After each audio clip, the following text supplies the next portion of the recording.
You stumbled into a show. Some kind of show indeed. I often or accidentally or maybe on purpose spoil the movies that I love. They call me Johnny Spoiler for spoiling things. Joined as always by the... I didn't know she was a Disney adult. Just found that out. Don't even. Just kidding. It's a Scream Queen, Jordan Savage. That's right. Don't call her a Disney adult. This is Binge-Watchers Podcast. It's an anti-podcast, late-night comedy and TV and movie show. Think of us as USA Up All Night, except for we're not on USA Network. We're not up all night. Or are we? You'll never know. We do crack a lot of these energy drinks open, though. I'll tell you what. Yes, we do. Anyway, here we go. Let's start the show. They're like, what are we even talking about tonight? Should I tell them before the song or have Maybe them we come tell back them. later? It's Rainbow Brite and the Star Stealer. What? Yeah, we're crushing animes. It qualifies. Come back after the song. Crack open a cold box of wine or pour something cold on ice because it's the Binge-Watchers Podcast.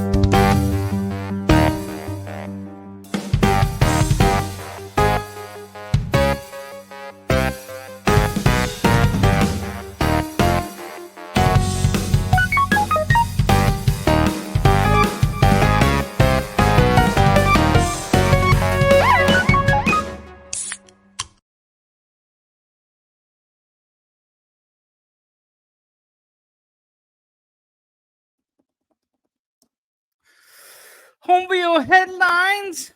Home video used to be the thing, folks. I guess technically it still is, if you consider streaming home video. I mean, you're still at home. Let's see what's going on. Oh man, it is a little bit hard to talk about legendary B-movie producer Roger Corman. I think that dude produced over like close to 500 films, maybe a little bit more, because he did have some pseudonyms as well. He's basically considered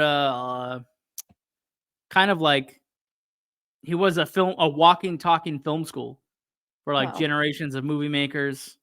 Also, you might know that he wrote Little Shop of Horrors and the original Little Shop of Horrors and the remake. And also, there's this movie I like of his called Frankenstein Unbound. If you guys are really into deep Roger Corman stuff, go look that up. But also, I think, if I'm not mistaken, he's also credited of like kicking off some careers. Like, I think he discovered Jack Nicholson. Wow. Who accidentally, as it turns out, is like one of the best actors we ever had. So there you go.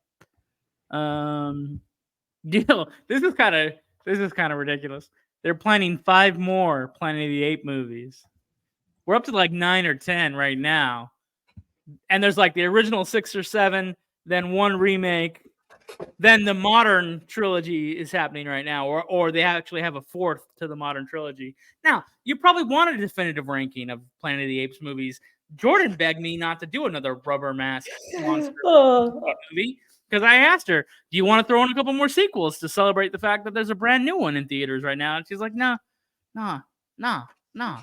She said she's actually not here for it. No. I was going to say, I'm reverse sure, Jordan quote. Like, I am sure you're so excited about 5 more. So about 5 more? Yeah.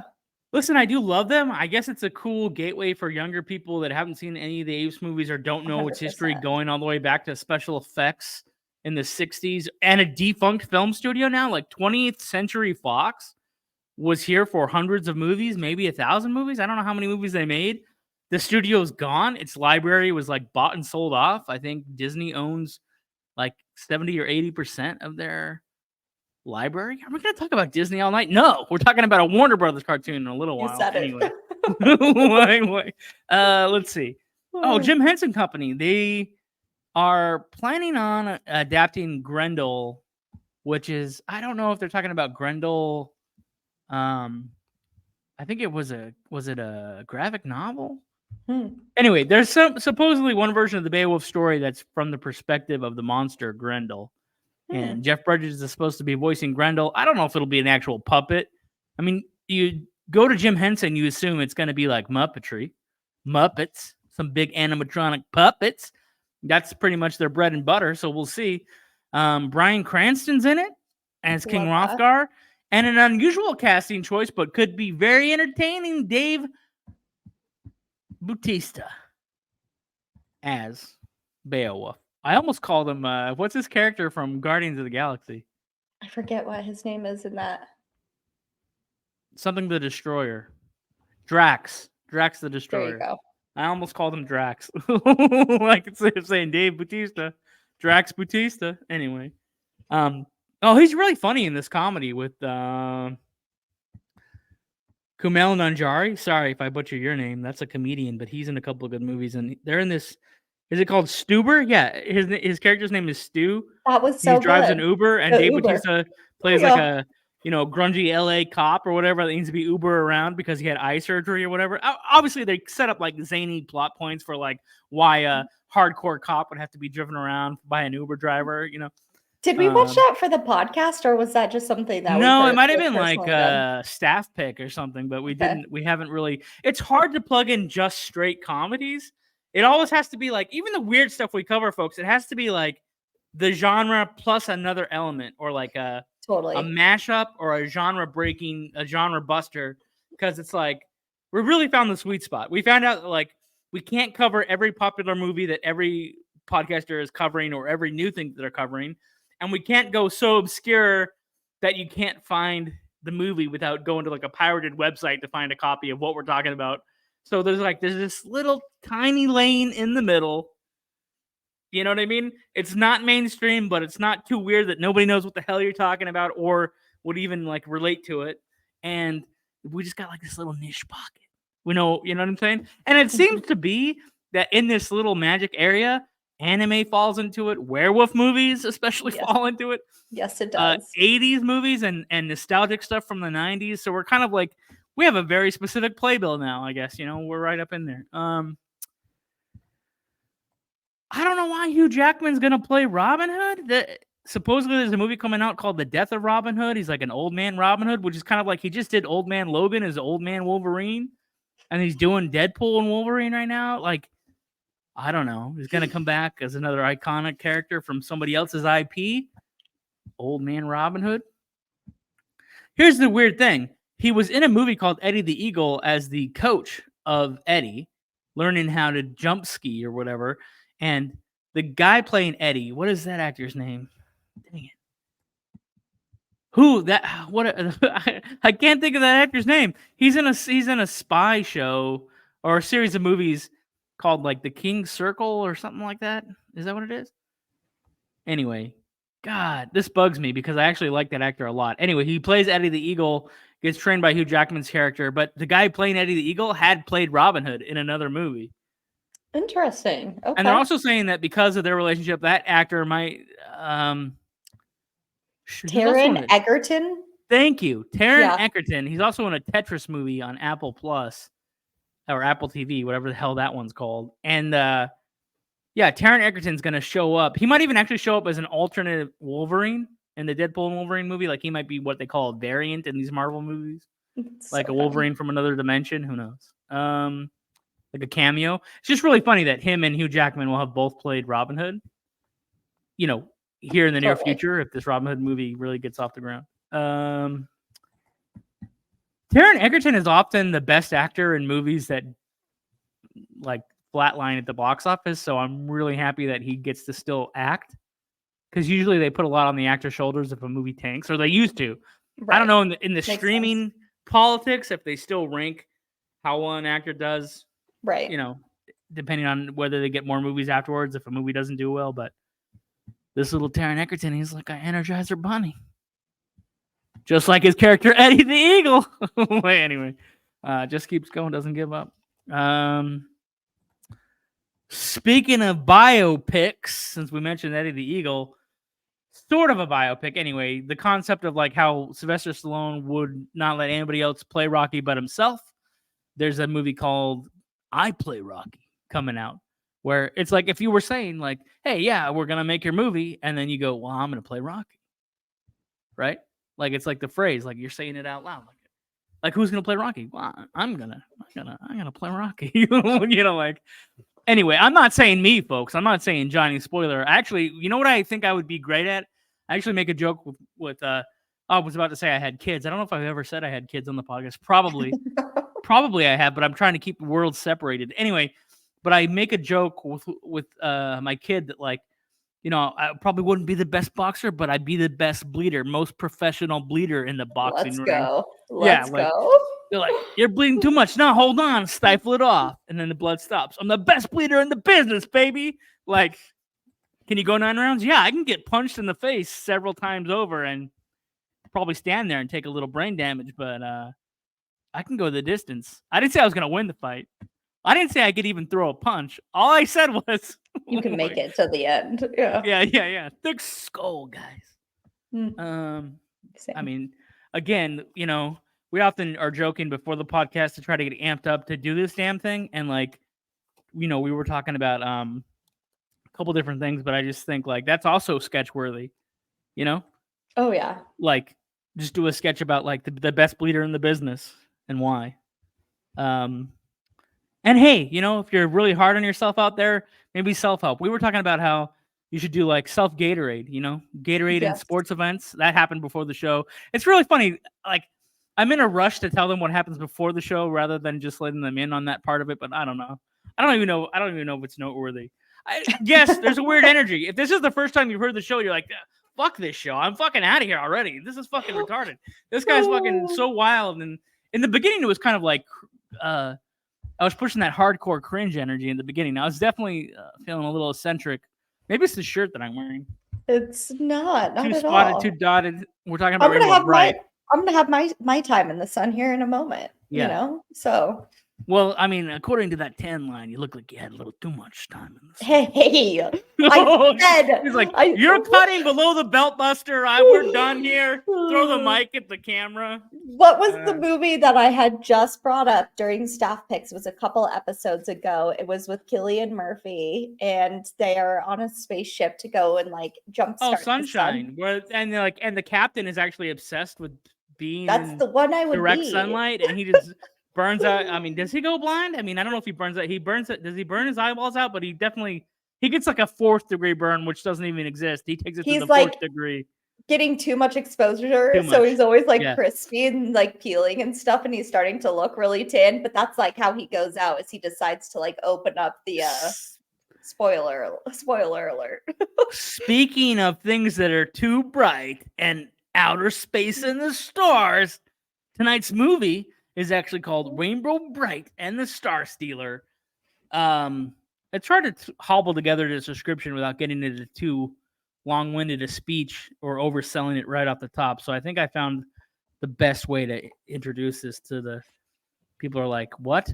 40 years ago? Yeah, it is the 40th anniversary. It's wild. of Rainbow Brite. So Rainbow Brite must stop an evil princess and her underlings from taking over the planet Spectra, which also prevents the Earth from having natural seasons such as spring, stuck in an eternal dismal winter, and apparently nobody can experience the feeling of joy. I guess you should probably know that in Rainbow Brite, the colors affect the way you feel. There's also the color kids, which is not as horrible as it sounds. Each one is assigned a color. Actually, that does sound kind of horrible. Like, I was also if you're marching thinking them too. off to if you're marching them off to like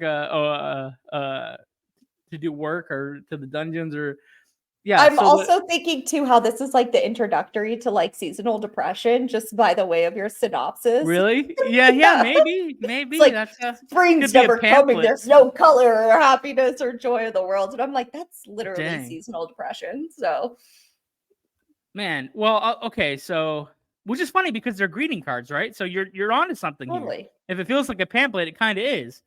Because the color kids, like the blue one is called Buddy Blue, and he's kind of cool. He's got a little weight. Did you notice he has a little weight set on his shirt? He's got like Yes, he was doing the gym exercise in barbells the or whatever. beginning. Yeah.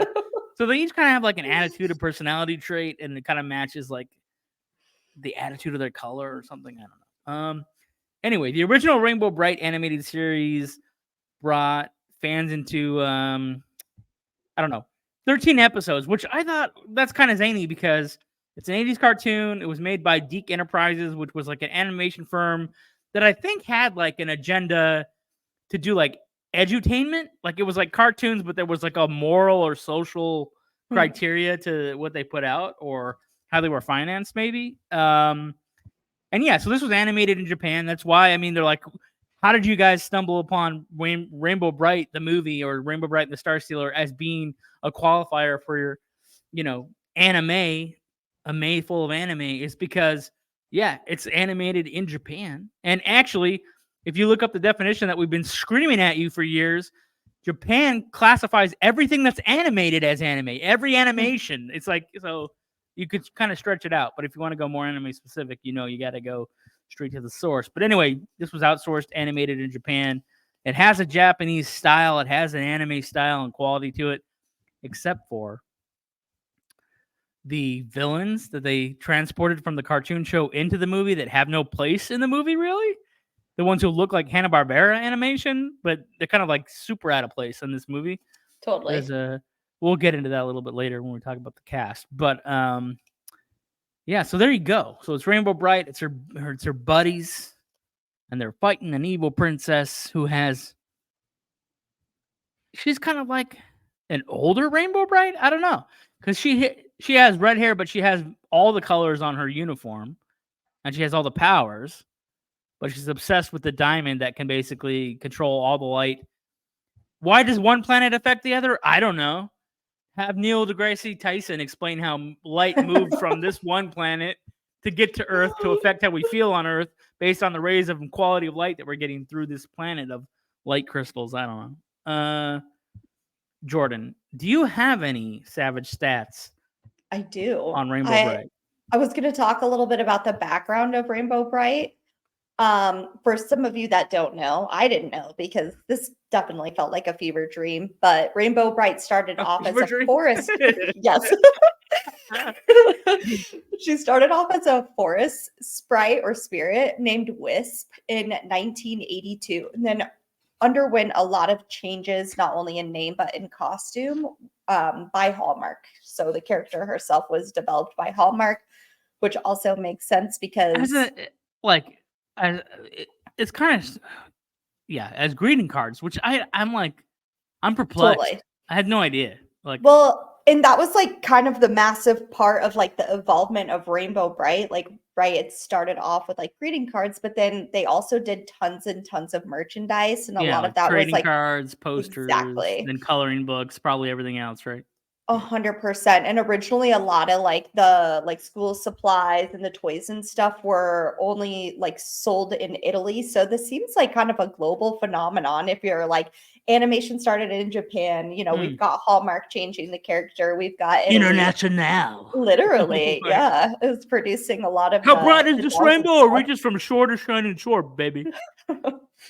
And then we've got some pretty notorious voice actors included in the cast. The character Murky is done by the voice of Peter Cullen, who's best known for Optimus Prime. Crazy. How do you get a talent like Optimus Prime in the freaking Rainbow Brite movie? It's just wild to think about. Yeah. And then we have Jonathan Harris. He does a small role in the show. I'm sorry, in the movie that we cover today, which is the OG Dr. Smith, which is something that you had told me. So I had to take Lost a look in at Space. what that He is. plays the original mischievous doctor. I don't want to say he's that evil in the original. I mean, he is like the antagonist. But anyway, Dr. Smith is like an iconic role in television history. So the fact that he pops up in here, like all the links and connections to, like, as you said, the voice of Optimus Prime is like a legend in animation. Oh, yeah. And he's playing the villain in here. The like record for pretty much most of the voice actors in this, like there are pages and pages of like some of the most iconic characters that we listened to in like voice acting for television during the 80s and 90s. It was wild to watch. So pretty impressive. Usually we go to favorite bits right here, but we do have some messages. So we'll be right back with favorite bits after these messages. Let's see what we got tonight. Let's see. If you're feeling under the weather, you got a ZocDoc it. You got to use our promo code SPOILER. Get the ZocDoc app for free. Use our code SPOILER. I want to let you know, when you get cornered by that aunt or family at a gathering, and you feel like like you have to lie to bend the truth. You know that you're the one who asks, who's getting married? What's going on with that promotion? While you still moved out of mom and dad's house, only for them not really listen and judge you. Enter ZocDoc, the place where you can find and book doctors. I don't know how those are connected. That bullet point doesn't make any sense to me. Oh, I see. I skipped something. Sorry, folks. Let's back it up here.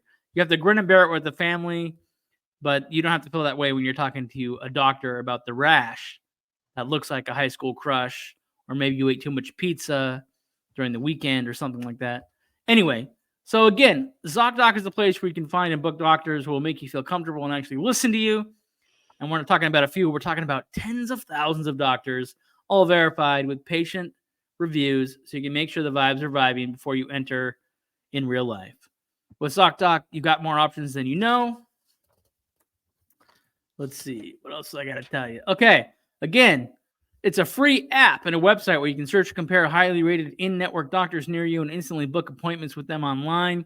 Once you find the doctor you want, you can book them immediately. No more waiting awkwardly on hold with a receptionist. And these docs have all verified reviews from actual real patients. We're talking about booking appointments with tens of thousands of top-rated, patient-reviewed, credible doctors and specialists. I don't even know what that tone was. We'll just go with it. I'm just gonna go. You can filter specifically for ones that take your insurance or are located near you and treat basically any condition you're searching for. Typical time to see a doctor booked on the ZocDoc is between 24 to 72 hours. That's it. You can even score same-day appointments. Go to ZocDoc.com/spoiler and download the ZocDoc app for free. Then find and book a top-rated doctor today. That's ZocDoc.com/spoiler. ZocDoc.com/spoiler. I might have them check my blood pressure. Strange night indeed. I don't know.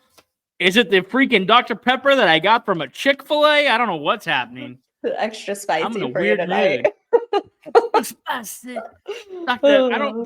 They did at one point release a spicy flavor of Dr. Pepper. I'm still trying to find coconut. I keep seeing this on Instagram. A coconut Dr. Pepper? Yeah, but I What? can't. Where is it? I mean, they've already released like the special edition Sprite that's called like Sprite and Chill, but I haven't seen the coconut. I'm going in for the coconut Dr. Pepper as soon as I can get my hands on it.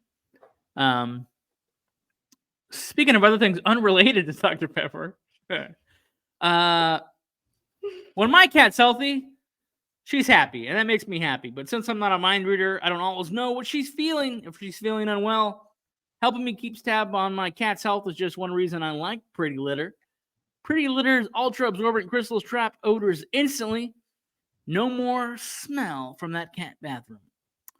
Let's see. What do I like about it? I like the color changing. And we're talking about a color changing movie full of colors and magic. And that's what Pretty Litter feels like to me. They got a super light crystal base, which minimizes mess and dust. Plus, the crystals can last up to a month, which means less scooping and fewer trips to the garbage can for Jordan. Because she has cats as well. So there you go. Yes.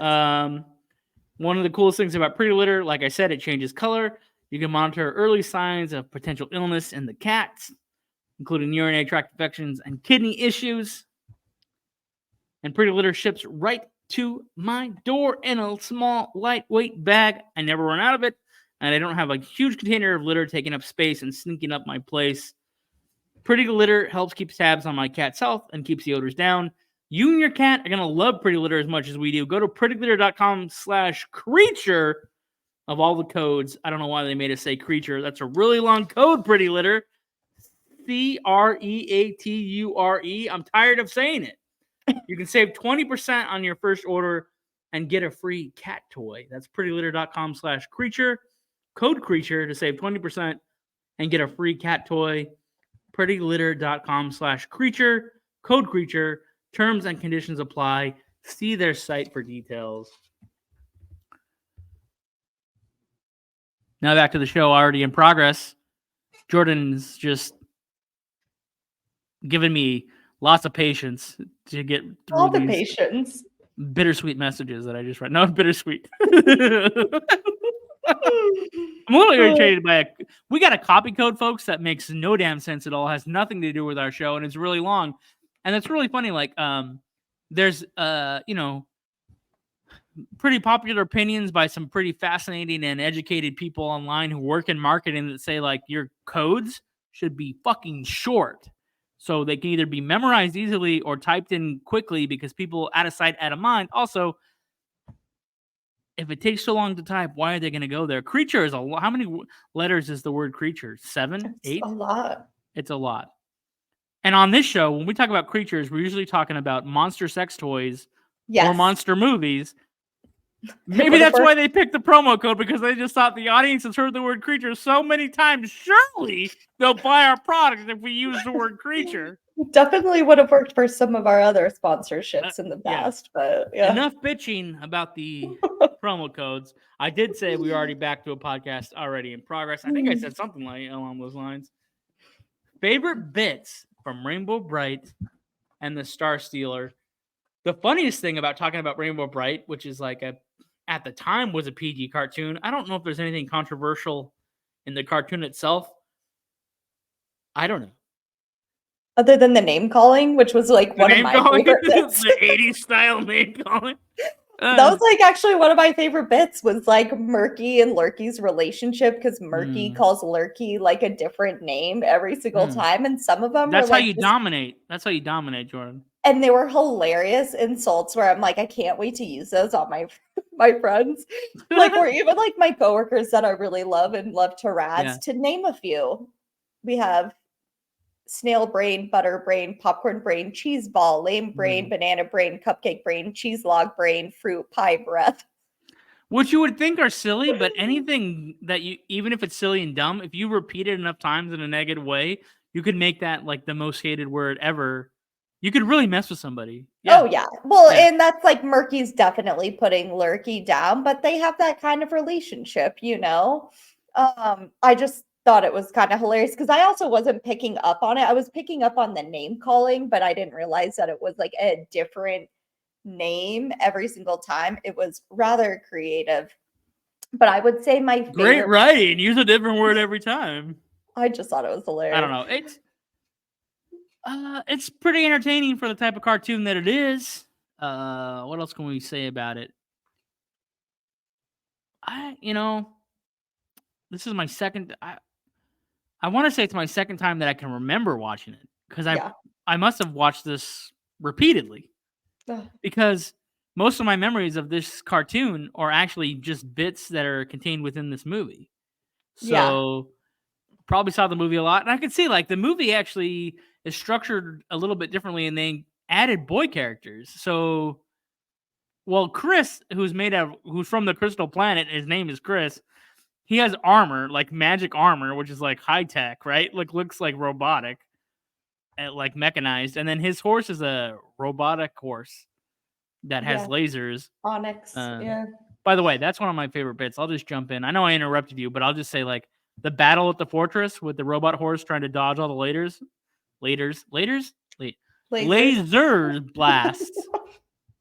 Hilarious. Good part of the movie. I liked the character development, believe it or not. Like I loved Starlight and her relationship. Do you know what's with rough Chris. though? What? The song about whether spring has arrived for 25 minutes. Like I could see losing a lot of people in the first 10, 15, 20 minutes. 100%. You don't get to the darker edges of the story, and the plot doesn't kick into like 45 minutes. So this is that old 100%. School, almost 2-hour long movie where they really take their time with the plot. And so if you don't have the attention span or the recommendation, it's like, we're like, hey guys, we want you to go watch Rainbow Brite this week. They go to turn it on. I could see our listeners or viewers or whatever going like, what the heck did you make me watch? How is this in the lineup? You know? Yeah. 100%. I couldn't agree more. I'm like, okay, if we just like skipped the first like 25 minutes, this would have been. You were in a rad movie. Yeah. Exactly. 100%. Yeah. And I like the like kind of darker elements. Did that because they were trying to tie in the cartoon to the movie story. Like, hey guys, you're watching Rainbow Brite. Do you remember Rainbow Brite? Hey, look, it's all the elements from Rainbow Brite, plus her horse that sings and talks. Right. And now we're going to go off here and have a slightly darker adventure, like Never-Ending Story or like... 100%. You know, this is all speculation. I don't know anybody who made this movie. I have no idea what I'm talking about. I'm just like guessing based on how I'm reacting to it. too. It's like this was probably made for like a young like Rainbow Brite. Oh, what's the itself. demographic? Girls that are 9 or like Yeah, 8 it would be children, but it's like that's wild. Like I could see that in the beginning of the like movie, right? But then we start developing this like darker storyline, which is like applicable to the same group of people who watched it 40 years ago and how old they are now. You know what I'm saying? I don't know. It's just it was wild. It just wasn't the same movie by the end of it. You know what I'm saying? Yeah. So like it gets really dark when they're fighting the castle, and then like another thing that I liked was it's like the storm cloud troll people, like they were forming in small glops or blobs at the castle entrance, and then they grew into like this grotesque storm cloud. Are they all clouds? the villains were I mean, cool. what's unclear to me is I didn't look up. There's these little creatures from Rainbow Brite, and if you look at the Rainbow Brite toys, like the anniversary toys or the doll, it's always paired with that little white cloud or fluffy guy with the mustache and the red nose. He looks like a cloud, right? Like he looks like he's, I don't know what he is. He's like some kind of, he's a sprite or something, right? What do they call them? I don't know. I think there's like is Twink the name of Twink. the Yeah, that's the other thing too. Is like his just fucking name is Twink. He looks like he belongs in Studio 54 in New York, or like he's definitely hanging out in South Beach. You know what I mean? Like, we know, we just know everything about him. Like, and he's called Twink, so it's kind of like right on there, you know. Man. But he's like in charge of the sprites. I don't know what happened. So he like. The other kid's complaining because the princess is like enslaving everybody on the crystal planet, and then he steps up. I don't know where he got his armor because he's just like a regular dude. There's also Orin too, which I think is like the king of the little sprite. Oh yeah, who looks exactly like Twink but has a mustache. And they like look the exact same. Yeah. Save on the animation, same character design, just add a mustache. Yeah, so these little cloud people fight the cloud trolls, or I'm not exactly sure. Then there is another alien group that's kind of like mucky, toady, froggy, trolly, whatever, and that's who the Dr. Smith actor is. He's voicing Count Blog or Bog or something. Blog, and this is a really hard sell. I don't think anybody listening is going to buy it that we want them to watch this movie. You got to really put in the work. It does take work to watch it. It is a little bit. Yeah. Which I guess, arrives us at our ratings. Yeah. For sure. Listen, the coolest part is like if you go on YouTube because you can't find the movie, like you have to, we found it on a YouTube like site called Daily Motion. I wasn't necessarily going to bring up the site because I don't want any monitors to go yank it off of that thing because I want people to be able to see it. But what was my point? Oh, there's a lot of clips online, and the clips that are on YouTube for the previews for the VHS is the one scene towards the end where they're in the evil princess's like council chamber or whatever, where she has the magic diamond that directs all the crystal light, whatever, blah, blah, blah, blah, blah, blah. If you see that part with Rainbow Brite and Chris in his armor fighting the evil princess, you're locked into like, this is a really cool cartoon. Like, what's happening? Of course, that's Act 3. That's towards the end of the movie. I'm not gonna let that influence Jordan's rating. We'll find out. We'll find out right now. I was gonna tell them. I was gonna do it. Go for it. Go for it. I don't want to talk the whole night. I'll sit here and drink my freaking. We have a rating system here, and there are 3. So it's a binge now, which is put it at the top of your list. Watch it tonight if you can. There's binge later, which is put it on the list, but get around to it eventually. Yeah. And then there's binge never, which means you can never get your time back. Of course, that's been up for debate if that's such a thing, but I do believe at this point it is. And for tonight's movie, I would say this was a binge later for me. I feel like if I was in the mood for nostalgia, this would have been perfect because it truly did feel like a fever dream while I'm watching it. I'm like, this looks so familiar. I'm guarantee I watched it as a little kid or something. And then I'm like watching it. I'm like, why does this it feels familiar? But this is the first time I'm remembering of actually like seeing the movie. But yeah, we talked about how, that first half is a little like that first 30 minutes is a little tough to get through, but the rest of the movie is pretty rad. So That's why it can't. That's why it can't shine bright as a binge now. Shine bright. It's junked down to a binge later because Yeah. if you don't suffer through the first half hour, so to speak, or about a half hour approximately, not so to speak, that doesn't really make sense. Just suffering through the first half hour because you're gonna lose. It's gonna lose your attention. Mhm. You're gonna lose it. It's like the horse is annoying. Like, it's interesting that they upgraded the damn horse later with the robot horse, which it's a separate horse technically, but it's obviously there to make up for the shortcomings of Starlight. Because actually, the badass horse is actually the Winter Girl, Stormy, and her. What is her? Peter Cullen, Optimus Prime is also the voice of that horse. That horse has a cool name too. I can't think of. Dang it! I was gonna write down the name of that horse. It was like something. She needs to have her own show because let's just follow the girl with the lightning clouds. You know what I mean? Like totally. Yeah. Where does that put us? Let's see. Let's go to the old notes here. Where are we?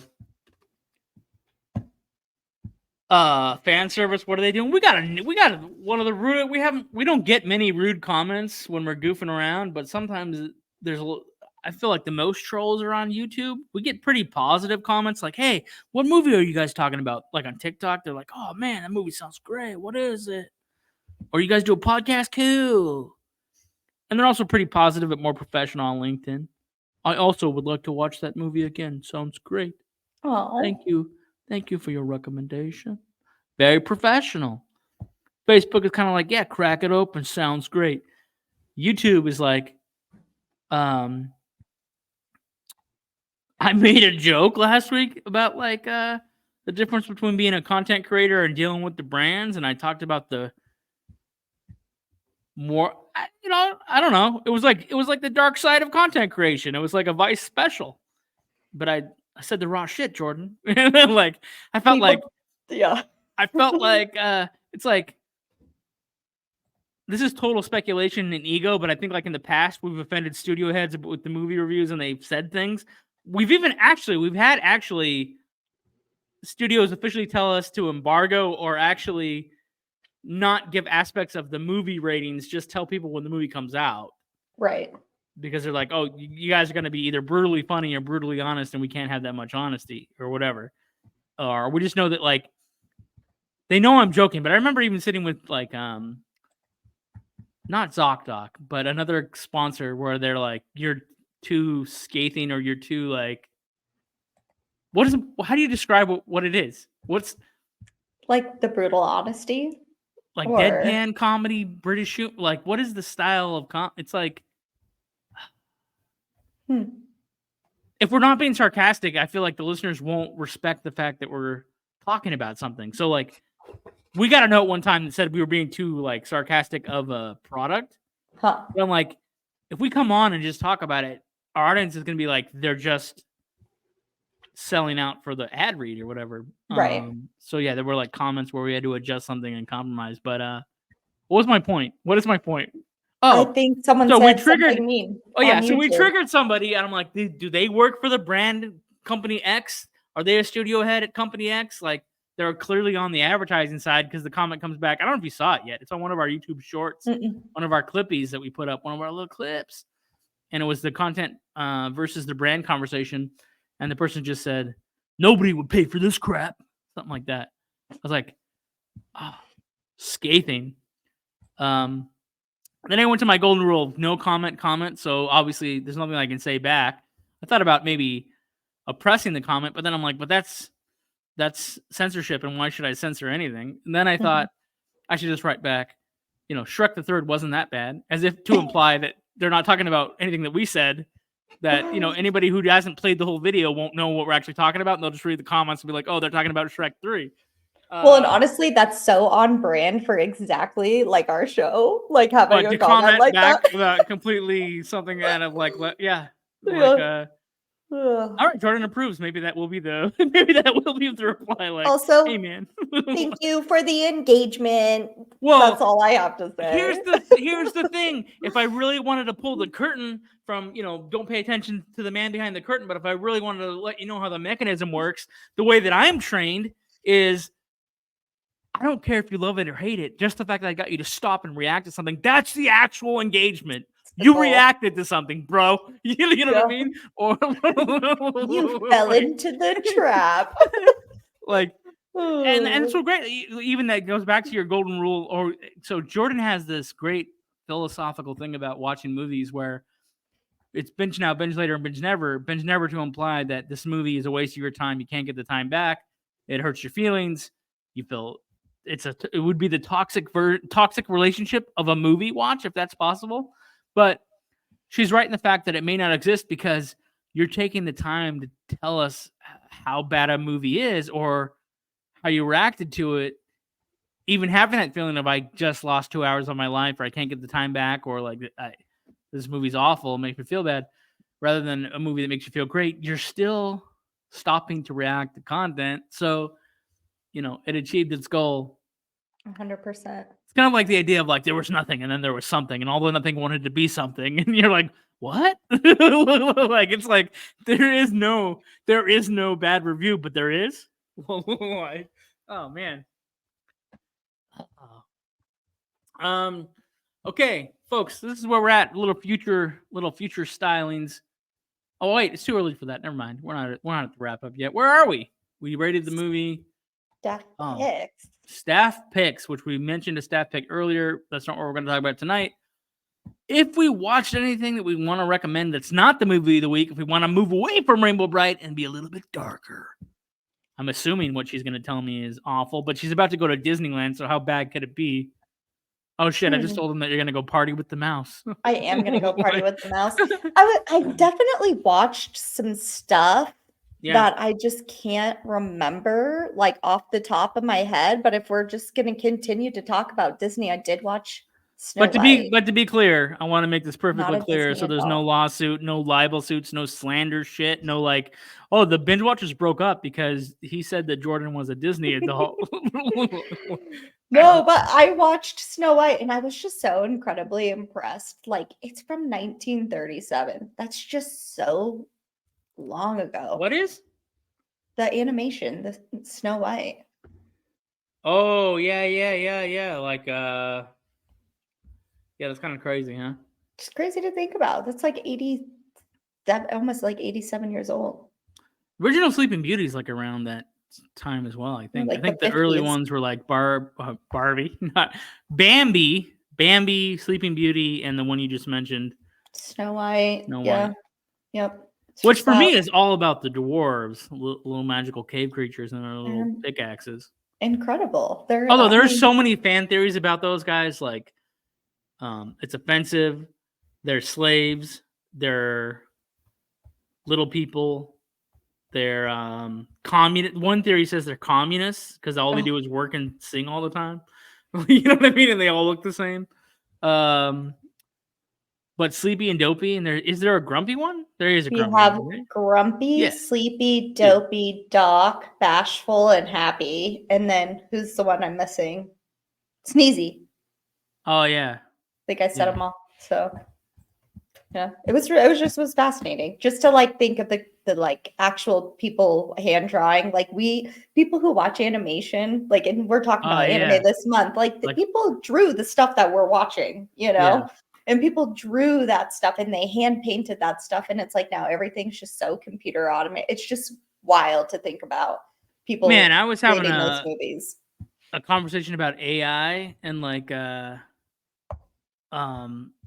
some of the AI generated images like always have like the top half of a person, like some of them come out wrong. So you'll see like the top half of a person moving one direction, but then the bottom half is turned backwards, but the body's still moving forward. Like there's actually a mistake in one of our funny artworks that you like we've been using some AI tools to increase the production here, and we use it for cover art mostly. And it's in my style of artwork, and it's in the style of our artists that have like the feeling of the show.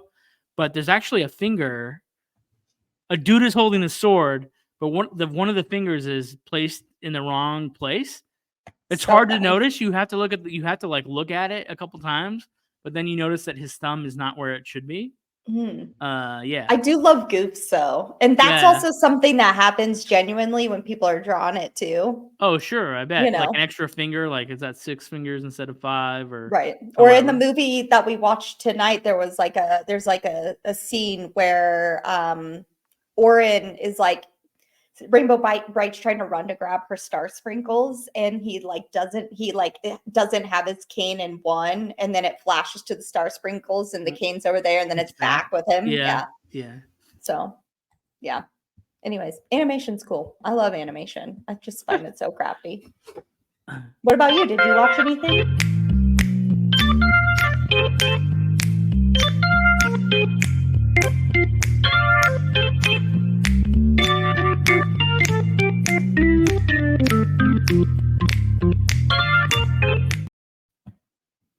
You know what? I always plan to come back here and say like 3 things that I watched because I'm watching stuff every day. Same. I'm watching like 2 movies a day. Same. I watch like 3 episodes of at least 2 TV shows. But by the time I get here, it's like What did I watch? emptiness. Yeah, literally. What I actually watch is, I don't know if I've been ruined by YouTube and TikTok and all these other things that, I make jokes about, but I watch little snippets of a ton of things. Yeah. Like, what did I come across? Did I share you a clip of something recently? I must have. What did I find? What did I find? I don't know. I'm uncovering like bits of interviews from actors, trying to think of one. Dang. Sorry, guys. It would be better content if I wasn't drawing blanks. But I saw an actor describing acting, and it was like a clip of an old interview that obviously I wasn't alive for or hadn't seen, or it's probably broadcast when I was too young to really. I was watching Rainbow Brite. I wasn't watching interviews with actors. Totally. But when they post these things again in new channels and new formats to be like reviewed again, it's always fascinating. I actually have one for you that I know you'll love. Yeah. Oh yeah. So, and I didn't get to finish it yet, but Basic Instincts. You're watching Basic Instinct like right now for the first time? For the first time, but it's because I listened to her ebook, Sharon Stone's audiobook. Oh, she's talking about the production of it? Yeah. She just talked about her life. And so, but I wanted to watch the movie. And so I didn't finish it. I got like right to the midway. So stay tuned. But yeah. Okay. All right. Okay. All right. I'm trying to figure out what I can say that will not get me into any trouble. Yeah. I'm at a loss for words. Like, what are you gonna do? That's a wrap, y'all. So